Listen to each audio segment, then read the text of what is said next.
Thank you again for doing this. And like I said before, if you have any questions or anything is coming up for you during this reading, please ask your questions because this is for you to better understand your chart and everything. And like I said before, I made slides this time. I don't normally do that, but why not? Because it's fun. And so this is the chart that I pulled for you, your beautiful reflectorness. We are going to focus on the gates because with you being a reflector, like you have a lot of openness and a lot of undefined energy within all of your centers in your chart.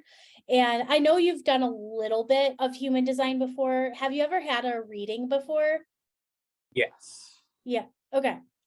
Perfect. Yeah. I thought you had, but let me double check and everything. Yeah. So there's a lot of openness here, but for reflectors and for you, like you have more consistent energy within your gates. And what I like to do with the reflectors is focus on where you have the most defined gates within a center. And so for you, that's the G center and the root center, because there's going to be like more of like a theme to those gates based on that center. And so there can be a little bit more like consistency in like different areas. However, this is just what I pulled. But if there's like a particular gate or a particular area where you're struggling and something relevant, please just say something. Like I could talk about other things but this is just a place to start. Otherwise, it's like, where do I begin? How do I look at this? What am I looking at here? And so that's where I'm going to begin. And there we go. Starting with the G center, like the out of alignment energy within the center, because it's the identity center. It looks like searching for a sense of like identity. There can be a little bit of codependency that can happen because you don't have a consistent sense of identity, but if you're around a particular person, you can feel that consistency. And so that's where some of that codependent energy can come into play.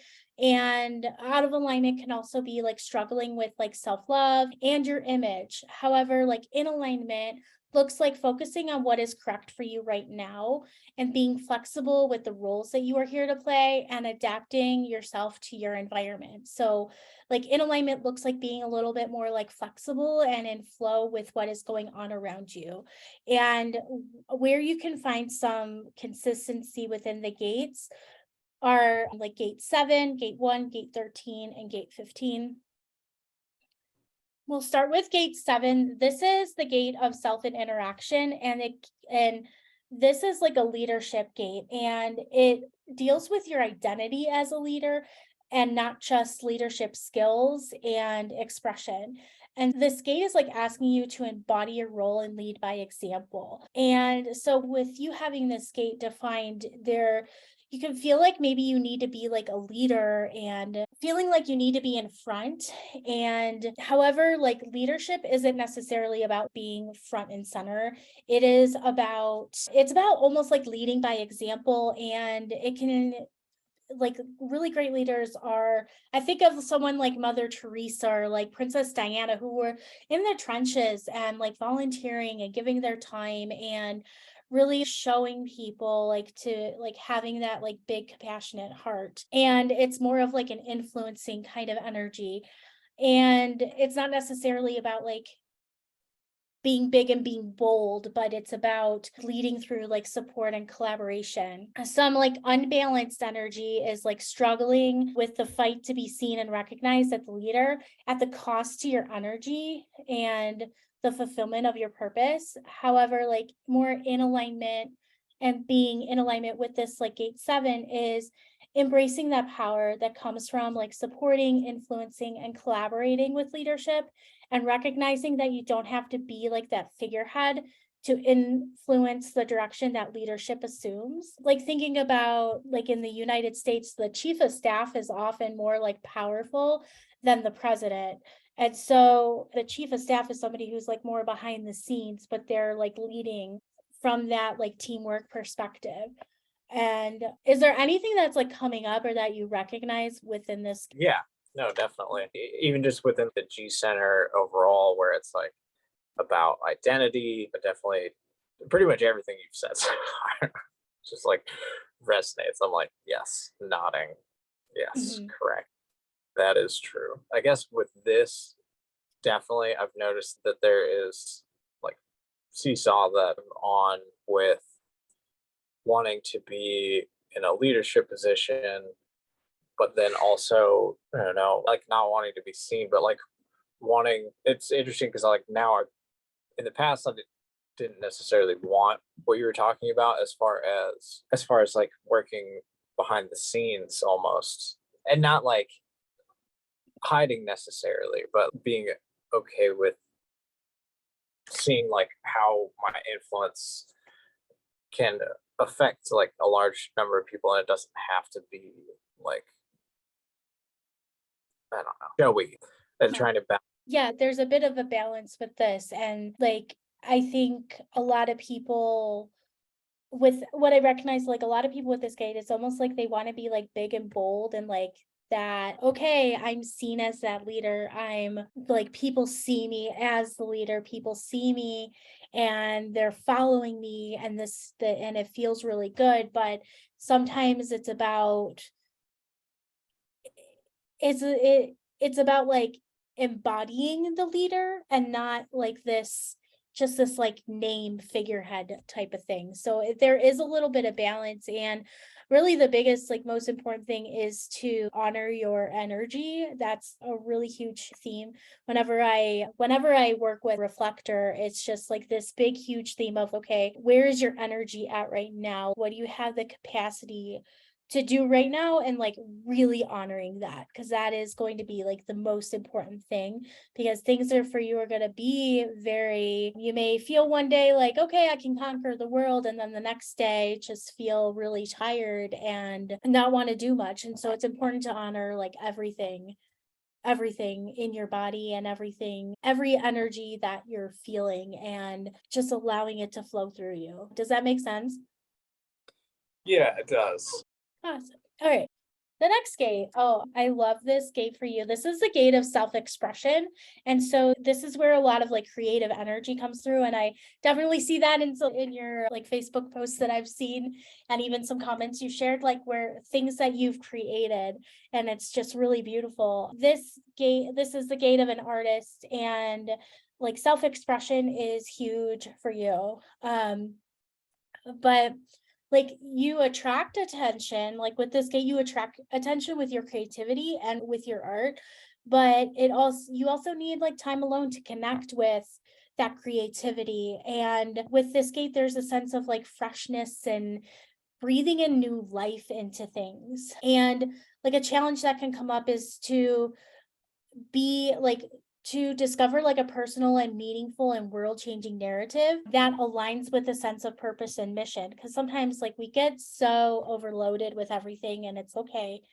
The challenge is, okay, what is this, something that's like new and fresh? Is this something that is aligned with me and who I am? And there, with this gate, there's this idea that your life is the canvas and you are the artist, and so what you create with your life is the contribution you give to the world. And unbalanced with this gate looks like erratic or purposelessness, like a panic and a feeling of failing at a life mission, and feeling this pressure to create something unique. There can be a struggle to find purpose, or hiding because the purpose feels like too big or too much or egotistical. And when you're in alignment, like when you've really mastered the energy of this gate, it's this ability to know like your authentic self and a deep connection with your life purpose coming up for you with this gate.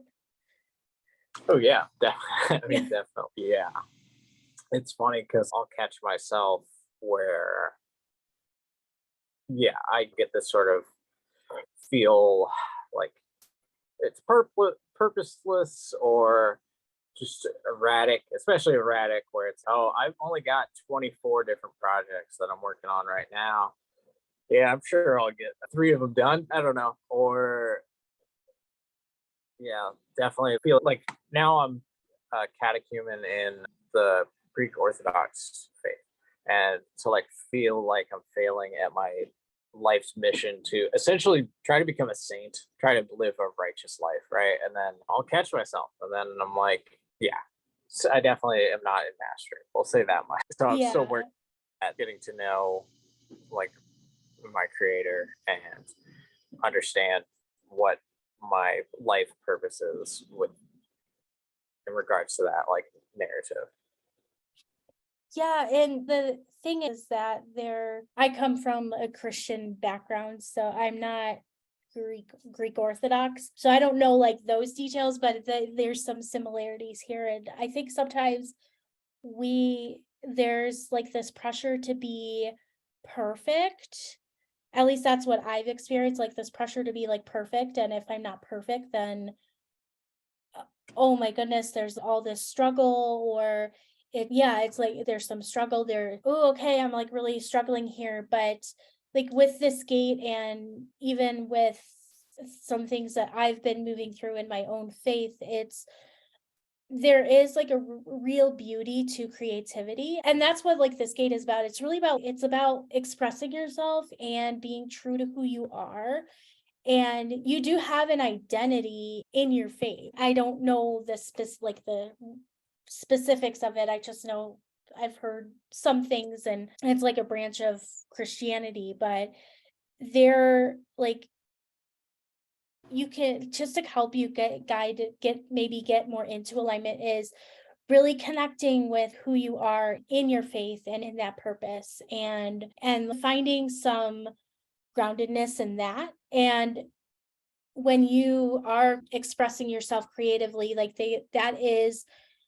this is a big part of who you are, and almost like giving yourself permission to create beautiful things and just to express yourself. This can be in the words that you use, this can be in the clothes that you wear, like how you style your hair, anything that you do. That's the beauty of this gate. And there's a lot that you can do just to really like come back to that, and really like the there can be like a lot of guilt that you're experiencing. That's like an out of alignment energy whenever you're feeling like guilt or lazy or not good enough. And the simple thing is, okay, just let it go. But it's how do I do that? That's just it's more about focusing on the like good, and not and like really like filling your life with more good versus focusing on like eliminating things. Does Yeah. that make sense?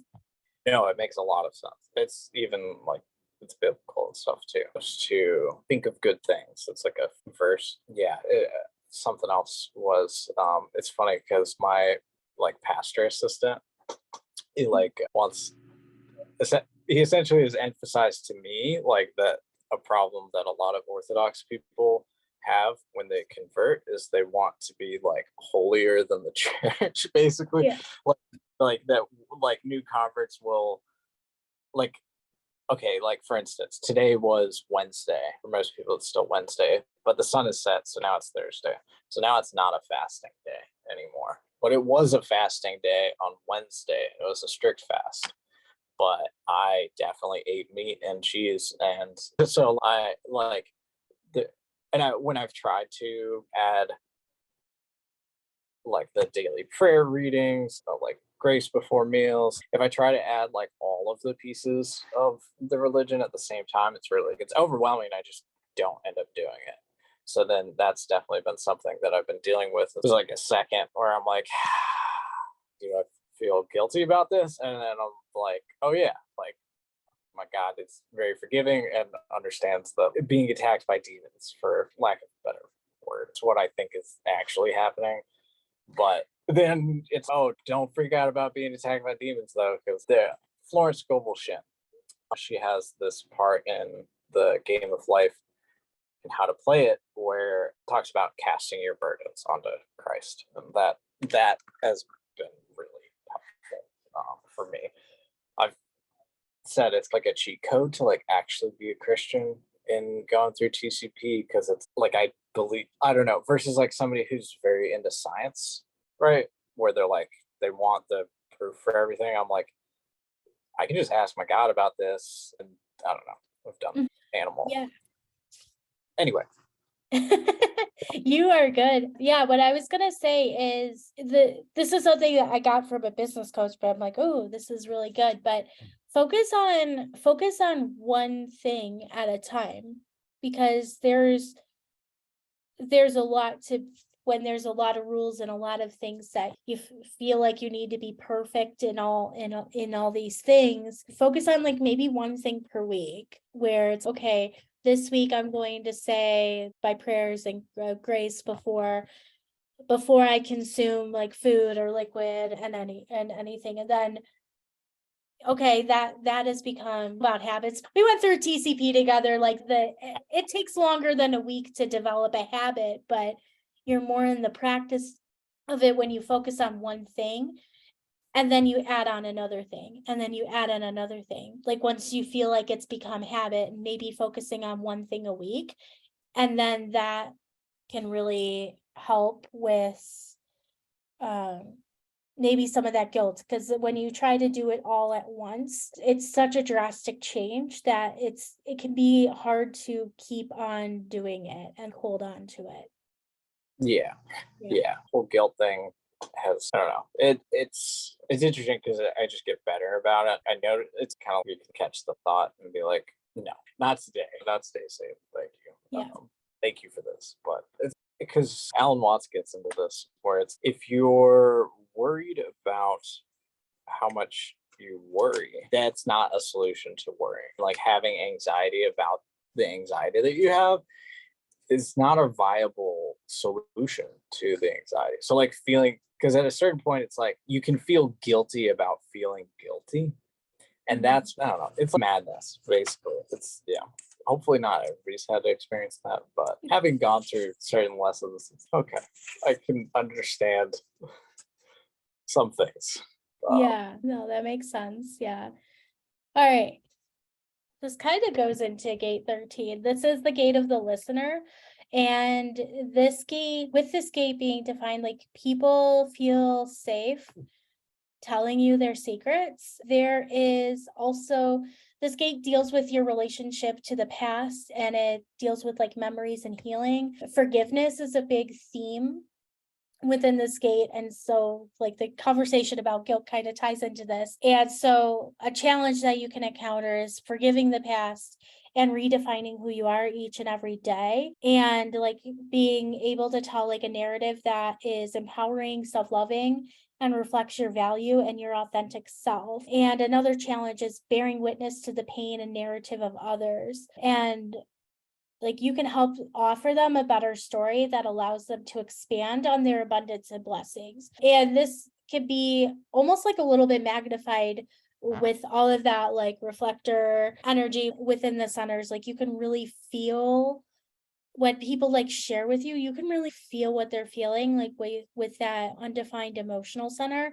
And really huge is like energetic boundaries. Like just because people may want to tell you their secrets doesn't mean you have to hold on to it or listen to it or take it on as your own. Yeah, I felt that I wanted to say that, but with this like with this gate, like you have like a really big lesson for you is learning how to forgive the past and releasing old stories. And so when you're in the mastery of this, like you are using the power of your personal narrative to create with power and intention. I'm sure there's some things coming up with this, but is there anything you would want to talk about with this gate? Oh, definitely. It's, yeah, it just rings through. So Yeah. true. One of the things about the Eastern Orthodoxy, it's, we live in the narrative structure. Like reality isn't scientific, it's not forensic, it's not materialistic. It's phenomenological, I think is what you call it. It's how we experience it. And yeah, I've really been struck, especially since like TCP, with, yeah, with how much like a story plays a part of things. And yeah, my personal narrative into a much larger narrative has been really helpful, where it's, I don't know. But also you were saying something about, I can ask you after the interview. Oh, okay. Yeah. Yeah, I'll move on to the next one because everything goes together. That's what I love about doing this. Oh, yeah, this piece goes with this piece. This is so cool. This is the gate of extremes. This is gate 15, and it's still in the G center. And this gate is designed to adjust like your rhythm to changing circumstances. It's like you embrace the whole spectrum of like rhythms uh and extremes, and you become more magnetic when you recognize the impact that you have in life. And like this gate magnifies your aura and amplifies your power. And so the challenge is to learn to allow yourself to be in the flow of your own rhythm, like being in flow. And you are designed to like switch things up and not necessarily always have the daily habits. Yeah, maybe our brains are wired to be habitual, but like you'll probably feel the pull to switch things up. And out of alignment or unbalanced is like self judgment and extreme habits that are frenetic and non productive. And trying to force yourself outside of like your natural waves of the rhythms, and but trying to like put yourself in a box and like struggling with follow through or being too afraid to do what feels right. When you're in this mastery, you're trusting your own flow and rhythm. You're trusting that you have cycles that disrupt old patterns and force you to recreate like your direction and flow. And you're learning to set parameters for your creativity and work, and working within those parameters when it feels right, and like rest in between, like bringing in the Bible and everything. God rests 6 days of creation and then rests. So nature has that rhythm too. Like we all have cycles of work and cycles of rest. So you're honoring these cycles, and this gate is designed to be a little bit extreme. Like you are designed to like handle some of the extremes of life. And it's really important, like being in alignment is to really trust in that ebb and that flow and that rhythm.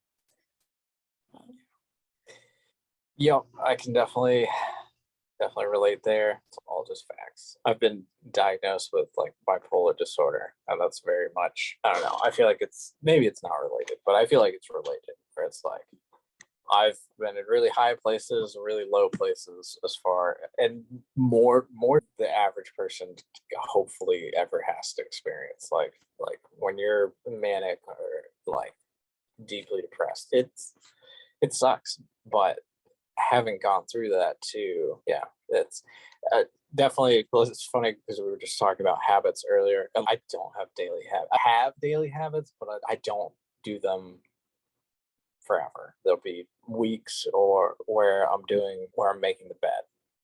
That's Mhm. and then then it'll be like 2 months where I don't make the bed, and then like yesterday I made the bed. I don't plan on it tomorrow, but if I like, and it can be frustrating because it's, yeah, especially with relating to like what society deems as successful. You can definitely relate to denying your own heart, and I feel like that's like really big thing for me is to not be too afraid to do what feels right, as far as like stopping, getting out of my head, like focusing on what feels right versus what logically one should, yes, one should get a mortgage. And I'm like, do I want to live out of my car for a little bit and save up some money to travel and get a little trailer and travel a lot next year? And right now the I'm a light worker, so I install lighting outside. Yeah. And it's Christmas season. This is going to be like the second week of overtime, and Thanksgiving, luckily, we get a big break, but it's like the final push, and I'm like, I don't know if I want to do this again. I know that I'm gonna need a break, but it's all right. I can see the light at the end of the tunnel, but this ultimately is not something I want to do for years. I love my job, but in the future, I might take off the week before this busy period or something like that. So that way I'm nice and recuperated before going into the 2 week, 3 weeks of Christmas light craziness. So there's there's probably more we could talk about with all of these, but that, Yeah. yeah. Oh, yeah, there's a lot. And some of this is as far as like resting your body, that's a lot of the root center, like that's the physical pressure center. And it's okay that you have cycles with your habits. It's okay, I'm in the habit of doing this. This doesn't feel good anymore. And really giving yourself permission to release what society defines. As what you should be doing, because really no, like we're all conditioned to live, a lot of us are conditioned to live like outside of our designs and how we are made to be. And yeah, there's a lot there. And there's, while there's like nothing within human design that says, oh, if you have this, then there's like some kind of like mental health diagnosis with things, but there can be like a correlation, not a causation, with being bipolar in this case, because it is very extreme, like highs and lows, and being able to, and just having those extremes happen in your life or in your energy with this. So it could be like, it could be correlated, but it's, I wouldn't say, okay, everybody with this gate is bipolar. No, nothing like that within human design. But there are, I know that there's some connections and some people have made those connections. I just haven't looked at it, because then I would be like going a little nuts with everybody. Look at, ooh, is this true? And I'm like, no, I'm not gonna go that route right now. But there Yeah, are definitely some things. I feel more Yeah. comfortable than a lot of people who have mental health problems with talking about it, and I feel like it goes back to the wanting to be like leadership type position where it's I want people to be okay with talking about this stuff because I don't know, a fourth of us, a tenth of us have mental health problems, quote unquote. Hey, when and I'm not offended, but when you say somebody has bipolar or somebody has is experiencing bipolar rather than is bipolar or are bipolar, just for, and this is for like yourself too, if you have like depression for instance, rather than calling yourself depressed, talk about it, it's like an identity thing. This is like with the stories too, it's like I'm a person who has experienced mania, which is all it takes to to have bipolar. See, and I do it too. That's why I was like, I'm not like mad at you at all. I just noticed it. And I was like, I'm gonna say a thing. No, thank you for pointing it out. I actually went through like a training at work that went through all of this. I'm like, oh my goodness. Yeah, it's such a habit to explain things a certain way because that's what you learned, but Yeah, really it's no, we're people first and then we experience different things. And I agree that it is important to talk about and to share, and more people are struggling than what we care to admit. So I thank you for being open and oh yeah, honest and sharing. I really appreciate it. All right. We talked about like doing things, and then so that kind of moves me to the root center. This is the physical pressure center. And like with the undefined root or the open root, it's also my one and only undefined center. So I experience this a lot.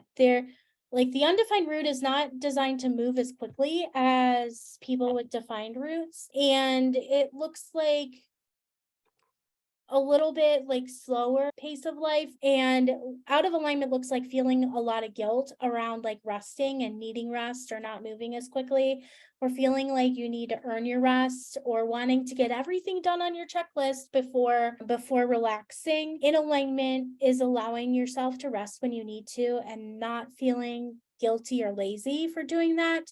And also just being aware and using external sources of pressure to get things done or keep yourself on task.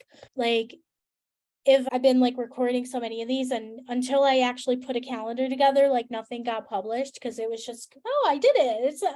But having like, I use calendars, I use deadlines just to keep myself on task so that it doesn't all disappear and people are like, where is this? What are you doing? So that's a big thing with the root center. And you have a lot. You have 6 gates to find in there. You only had 4 in the G Center. I will quickly go through these, or I'll go through what we can. I didn't tell you this before I hit record, but I'm going to send you a copy of these slides too. So you'll have it to keep with you too. So gate 19, this is the gate of wanting. This gate is very like sensitive. People with this gate have a lot of sensitivity, and it wants to ensure that basic needs are met, like shelter, food, connection, and securing this for other people as well. And there's also like a sensitivity with like animals too. People with this gate, I also have this gate, like tend to be really connected to animals and sensing like what their needs are too. And so the more in alignment you are, it's like the more sensitive and aware you are of other people's feelings. There can be like a sense of like sacrificing yourself for other people, so it's important to be like aware of that. Like unbalanced is being like overly sensitive and like shutting down, or like compromising your own needs and wants, and almost like being a little bit disconnected as a way of coping with being overly sensitive. Or it can be like emotionally clingy or needy as a way of forcing your natural desire for intimacy. When you're in the mastery of this, it's the ability to sense the emotional needs of others and your community, and knowing how to bring the emotional energy back into alignment. And it's being able to be emotionally vulnerable and present to increase like heart to heart connection. Yeah, there's a lot of like emotional openness with this gate, but there's this pressure to make sure that everybody's needs are met, and along with your own. Like if you're not having your basic safety needs met, then that is, oh my gosh, everything's out of alignment. It's going to be difficult to deal with. Coming up here. Yeah, just everything. Just all of the things. I could talk about every sentence of that. So I'll just say yes, like correct. Yeah, this is one that I'm kind of moving through right now and everything. So it's I just say give yourself time to, Yeah. if you're struggling with this, give yourself time. Yeah. It's a marathon, not a sprint. And just wait for those days when the moon or whatever like goes. Because I know that at different times, like the gates, well, I guess this one is always on. So Yes. that's worried about. This is why I like being undefined, because sometimes I'm defined in all those. So I get to experience both sides of the coin. Yeah, yeah. And I was toying with bringing up like your chart for now, but I switched to a new software and I haven't played around with the transit charts yet, and I just didn't quite have time. But No. when I play around with it, like maybe I'll send you something. But Feeling today? Are you feeling like this? I'll be like, yes, thank you for knowing how knowing my life right now. Yes, I dropped a oh ladder on my, my day. So if you look and see what, I don't know. Watch out, you're gonna yeah. I don't think it's specific, but yeah, you know what I mean. I tell people I'm not psychic. I just know how to read human design. I'm like, no, I can read your energy, but I'm looking at your chart and it's very like, it's very much this. I'm not like sensing their thoughts, because I'm very like, whereas you're very open, I'm very closed. So this is Yeah. all okay. This is from the human design language. And like, I know, like when I know somebody, I can sense a little bit more, but no, I'm like, no, yeah, whatever. This is why I study this, because this is what it does all the time. Yeah. Yeah, okay. Then this is the gate of the fighter. It's part of the channel of struggle, which is fun. So this gate, it has a lot of pressure, and you do well when the odds are against you. It's got like a warrior energy, and it's going to fight to make your dreams happen, because you know that it's possible. Like you know what you're capable of, and you're not going to give up without giving it your all. And there's honor in your dedication and commitment there. So with this gate, you may want to struggle just for the sake of struggling. So it's important to like tune into what's worth fighting for, and seeing struggle, having there's at the end of the struggle, it's okay, there's that triumph. And it's, oh, this feels really good. Oh, I overcame that for this purpose. And there's something bigger. And so unbalanced is struggling and fighting for the sake of fighting, and a lot of aggression and struggling. And mastery is the ability to know what's worth committing to and fighting for, and using your experiences to craft a vision that anchors the possibility of something truly meaningful and worthy in the world, like serving the world as a visionary. Is there anything coming up for you with this one? Yeah, just the whole thing.